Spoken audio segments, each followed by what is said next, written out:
Please like and subscribe to our channel and click the bell icon to get new video updates.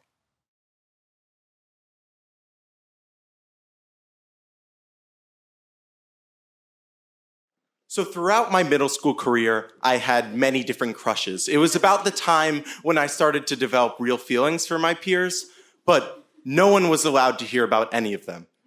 And that was because of two reasons. The first reason, rejection.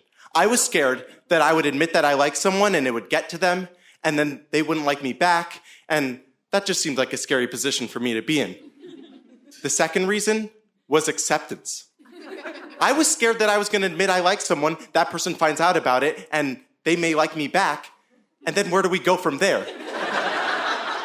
I was like, oh, maybe then we'll have to date, and then, oh, what's this? We're broken up, and then all of my friends don't like hers, and all of her friends don't like mine, and it just seemed like a lot of drama at the time.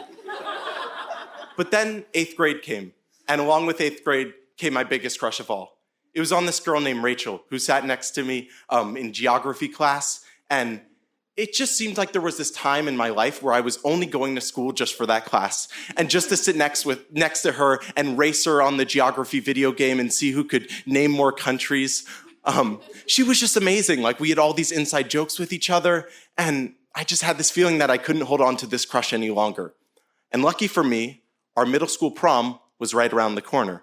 That's right, I went to a small progressive middle school, and we had a prom for the 8th graders.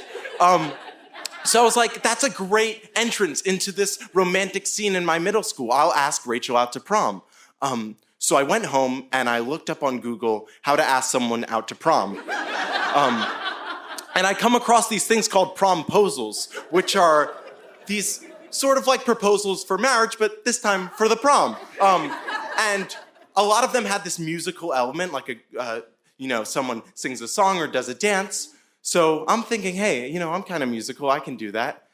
Next thing I know, I'm waiting for Rachel outside of class, ukulele in hand, and I sing her a song asking her to prom, and it's a little bit overkill. People are like, you could have just got flowers, but she's laughing, and she seems to really like it, and perhaps think it was cute, and she says yes, and I'm like, wow, this is so cool.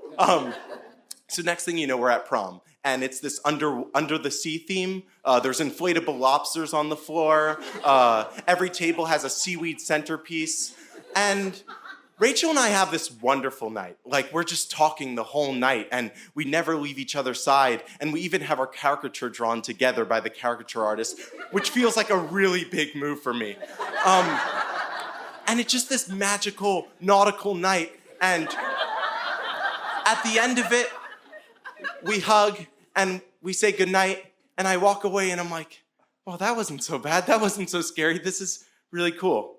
The next day, a bunch of us middle school prom couples are hanging out at Emma's house. Emma was sort of like the ringleader of my middle school friend group. And we're all hanging out watching the movie Frozen, as you do. And then there's one point where Rachel gets up and excuses herself to use the bathroom. And at that moment, all the attention in the room turns to me. And Emma stands up and she says, David, have you had your first kiss yet? And I say, no. And she says, oh, well, Rachel hasn't had her first kiss yet. And she leaves for camp tomorrow for the rest of the summer. And she said that she would like her first kiss to be with you. Wow. I mean, I'm not even thinking about a kiss. This is crazy to me. And then Rachel just comes back in the room and everyone goes back to normal and I'm just really in my head. Like, this is, I'm thinking, wait, I do want to have my first kiss with Rachel, but this is so soon and an ultimatum on top of it. But then, as we're watching the movie, people are sort of motioning like, David, maybe you should, put your arm around her, make a first move on the way to your kiss later today. And I'm sort of like still and stagnant.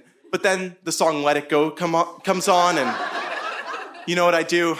I let that arm go. And I put it around Rachel, and she smiles and sort of snuggles up next to me, and it seems like a good move. And I'm like, okay, maybe I can do this kiss. But then the movie ends, and Rachel abruptly is like, okay, I have to go home. And I'm like, oh my gosh, I'm gonna miss my opportunity. But then I'm like, okay, I'll walk you to the train. And I go and follow her to the door, and everyone's just like, yes, go. So Rachel and I are walking to the train, and this is me agreeing to kiss her, I feel, in my head. And everyone at the hangout agrees as well, because my phone is ringing it's going crazy. People are texting me, make sure you put your hands on your hips when you kiss her. Make sure you lean down, because you're much taller than her. And make sure you pick a side. Pick a side to lean on. So I'm just like, okay, bend down, you're taller. Hands on hips, pick a side, pick a side. And just like that, all of the lovely banter that Rachel and I had before is kind of gone. She's just kind of walking, and I'm just in my head and not really saying a word. And we get to the train station. We walk down to the subway platform, and I'm just too nervous. And she's waiting there for me to do something, and I can't. And I just say bye. And she says bye, and she swipes her Metro card, and the turnstile divides us. And I'm thinking oh, why'd you let all those texts get in your head? This is actually something you want to do. And then I look, and I see the train times, and I see I still have 1 more minute. And something gets a hold of me. So I take out my Metro card, and I go for a swipe, because love is worth wasting a Metro card swipe. And I go, and I meet her on the platform, and she just starts laughing hysterically. And I ask her, why are you laughing? And she just says, oh, I laugh a lot when I get nervous. And that makes me feel so much better, because I'm really nervous as well. And I ask her if she wants to have her first kiss with me. And she says, yes. And so I put my hands on her hips. I lean down because I'm a lot taller than her. I pick a side, I pick the right side.